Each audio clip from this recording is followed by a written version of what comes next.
This presentation examines how disinformation has evolved from random misinformation into a deliberate tool of modern hybrid warfare. In recent years, Canadian intelligence and allied agencies have confirmed that parts of the toxic political content circulating online are being generated, amplified, or coordinated by foreign state-linked actors. These are not organic debates. They are precision-engineered influence operations designed to erode trust in Canadian institutions, divide communities, and weaken confidence in democracy itself. Yes. Canadian security and intelligence reporting makes it clear that some of the disinformation in Canada's political environment is weaponized as part of foreign hybrid warfare operations. It is deliberately designed to confuse, polarize, and undermine our democratic process. Analysts describe this as foreign information manipulation and interference.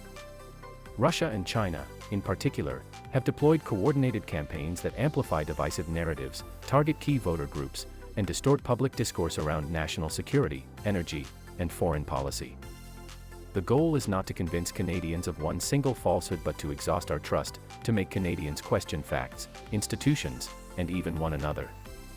Hybrid warfare blends military and non-military tactics, including cyber attacks, espionage, economic leverage, and information operations, to destabilize opponents without open conflict. Rather than attacking armies, adversaries attack minds. Disinformation becomes the delivery system for confusion and doubt. Russia's approach, refined over the past decade, uses bot networks, fake news outlets, and coordinated social media amplification to make democracies appear chaotic and unreliable. Canada's openness, diverse population, and digital literacy gaps make it an attractive target for this form of asymmetric influence. The Canadian Centre for Cybersecurity warns that hostile states are increasingly using misinformation, disinformation, and malinformation to advance geopolitical objectives inside Canada. Its Cyber Threats to Canada's Democratic Process 2025 update reports that foreign actors are now using artificial intelligence to tailor persuasive false content for Canadian audiences. The public inquiry into foreign interference, the Hague Commission, confirmed that while no election outcomes were changed, foreign disinformation represents one of the gravest threats to Canada's democracy. The Canadian Global Affairs Institute directly links Russian and Chinese influence operations to hybrid threat tactics. The G7's rapid response mechanism has called out Russian covert campaigns designed to undermine elected governments. Canadian academic research further confirms that Ottawa now treats information manipulation as a national security issue, not merely a communications challenge. Foreign influence campaigns deliberately target subjects that already divide Canadians. Elections and leadership races are used to spread distrust in Elections Canada and voter suppression narratives. The ongoing stories surrounding China, India, and Russia, including the foreign interference debate itself, are manipulated through malinformation, taking real details out of context to create suspicion. Disinformation about Ukraine and NATO is used to weaken public support for sanctions and allied commitments. Energy and affordability issues are exploited to push anti-climate, anti-ally narratives that serve foreign interests. Cultural and religious tensions are inflamed through repurposed videos or doctored content designed to pit communities against one another. Finally, foreign actors attempt to discredit Canada's security institutions, portraying the Canadian Security Intelligence Service and the Royal Canadian Mounted Police as partisan or corrupt to weaken confidence in future interference warnings. Not every false or emotional post in Canada's political conversation is foreign-directed. A large portion of misinformation is domestic and uncoordinated. Attribution to foreign states can be complex, and public reporting is often limited to protect intelligence methods. The Hague inquiry found no evidence that interference altered election outcomes, though it did confirm sustained attempts to influence narratives.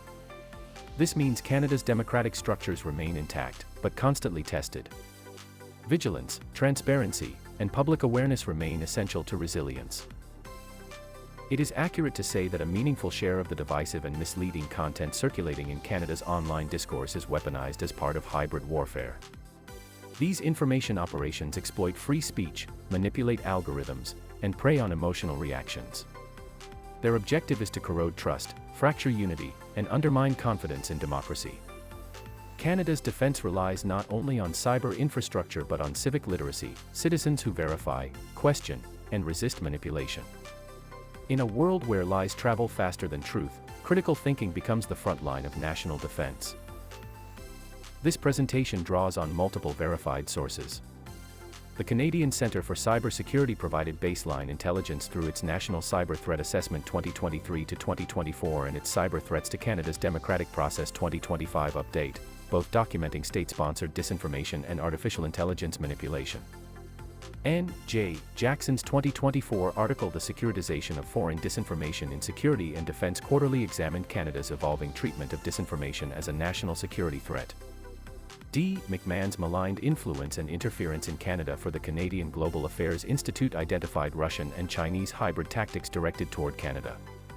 Coverage by The Guardian and the Associated Press on the Hogue inquiry confirmed that foreign disinformation efforts exist, though they have not yet changed election results. Finally, Reuters documented the G7 statement condemning Russian covert efforts to undermine democratic governments. Viewers can pause here to view the full citations and follow links to the source material. There is a lot more fact-checking information you can view.